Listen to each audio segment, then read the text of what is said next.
नमस्कार विद्यार्थियों, स्वागत है आप सभी का। मैं हूं प्रदीप सिंह पाठशाला क्लासेस के यूट्यूब चैनल पर आपका स्वागत है। आज मैं आपके बीच लेकर आऊं एक खास इन्फॉर्मेशन। राजस्थान में 10th लेवल का सीटी लागू होने वाला है। तो ये क्या है 10th लेवल का सीटी और कौन कौन सी भर्तियां इसमें आने वाली हैं, वो संपूर्ण जानकारी मैं आपके बीच शेयर करूंगा। ये नया आलोक राज्य का जो स्टेटमेंट है वो क्या है, तो विभाग क्या करने जा रहा है और कौन सी वैकेंसियां जिन्हें 12th बेस पर करने की तैयारी कर रहा है। तो मतलब अब कोई भी वैकेंसी यदि आप राजस्थान में कोई भी तैयारी करोगे तो सीटी बिना क्रैक किए आप कोई भी एग्जाम या प्रिपरेशन कर रहे हैं तो किसी भी सिलेक्शन के लिए आपको सीटी क्रैक करना होगा। या आप 10th लेवल की तैयारी कर रहे हैं या 12th लेवल की तैयारी कर रहे हैं तो सीटी आपके लिए जरूरी हो गया है। ये पूरी जानकारी क्या है, ये अखबार में न्यूज़पेपर में बाकायदा आपको एक इन्फॉर्मेशन दी गई है और ये मैं वही आपके लिए बता रहा हूं। और यह साफ साफ लिख रहा है आलोक राज जो कर्मचारी चयन बोर्ड के अध्यक्ष हैं, उनका ये ट्विटर, उनके द्वारा क्या क्या कहा गया है। तो कौन कौन सी इसमें वैकेंसियां जिनको रखा भी गया है वो भी मैं बताऊंगा कि वन रक्षक सहित कई भर्तियां सीटी में शामिल होंगी।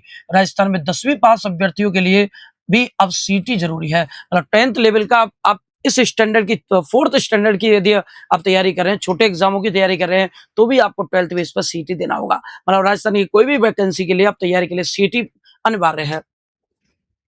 प्रदेश में अब 10वीं पास सरकारी नौकरियों के लिए भी समान पात्रता परीक्षा देनी होगी। चयन बोर्ड सीटी 10वीं स्तर के आयोजन को लेकर मंथन कर रहा है। सरकार स्तर पर वार्ता हो चुकी है, जल्दी प्रदेश में सीटी 10वीं का आयोजन हो सकता है। मतलब वार्ता स्टार्ट हो चुकी है तो जल्दी ही आपको देखने को मिल सकता है और बोर्ड इस चीज की जल्दी ही घोषणा कर देगा। अभी सीटी स्नातक और सीटी सीनियर सेकेंडरी का आयोजन किया जाता है। सीटी 10वीं लागू होने के बाद वन रक्षक यानी एक वैकेंसी तो हो गई, कौन सी, वन रक्षक हो गई।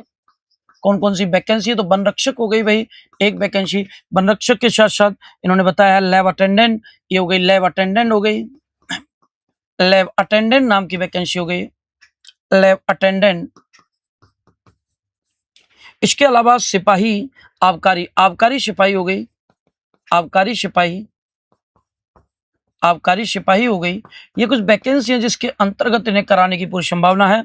सही चतुर्थ श्रेणी यानी 4th ग्रेड की जितनी भी वैकेंसी आएंगी, 4th ग्रेड की जितनी भी वैकेंसी आएंगी वो भी इसी के अंतर्गत करवाई जाएंगी। 4th ग्रेड की सही कई भर्तियां इसमें शामिल हो सकती हैं। इन पदों की भर्तियों में शामिल होने के लिए सीटी 10वीं की पात्रता अनुभव है। तो अभी जो इन्होंने जो बताया ब्यौरा, तो लगभग 4 वैकेंसियों का बताया है। वन रक्षक हो गई, लैब अटेंडेंट हो गई, आबकारी सिपाही हो गई, 4th ग्रेड हो गई। साथ ही साथ इन्होंने कहा है लाखों फार्म आते हैं इसलिए सीटी को करना जरूरी है।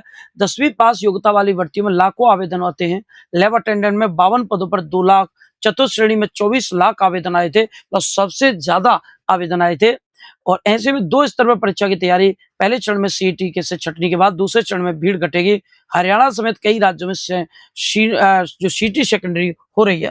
वन रक्षक, सिपाही, आबकारी से कई भर्तियां 10वीं योग्यता के लाखों आवेदन आते हैं। परीक्षा 2 स्तरों पर होगी तो अभ्यर्थियों की संख्या कम रहेगी, मॉनिटरिंग आसान हो सकेगी। और सीटी 10वीं के लिए सरकार का प्रस्ताव भेजा है, इसमें 8 से 10 भर्तियां आपको देखने को मिलेंगी। मतलब अभी हालांकि इन्होंने 4 वैकेंसियों का उल्लेख किया है, बताया है। हालांकि इनके द्वारा कहा गया लगभग 8 से 10 भर्तियां हैं, वैकेंसियां हैं जो इसके अंतर्गत आपके करवाई जाएंगी।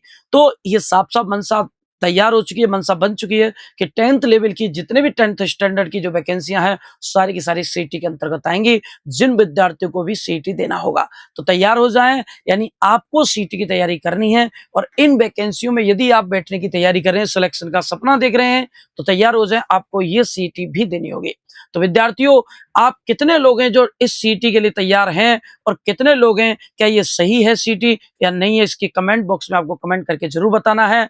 मिलते रहिए और पाठशाला क्लासेज का जो यूट्यूब चैनल से जरूर सब्सक्राइब कर लें, जिससे कि ऐसी इन्फॉर्मेशन हम आप तक पहुंचा सकें। जय हिंद, जय भारत, थैंक यू।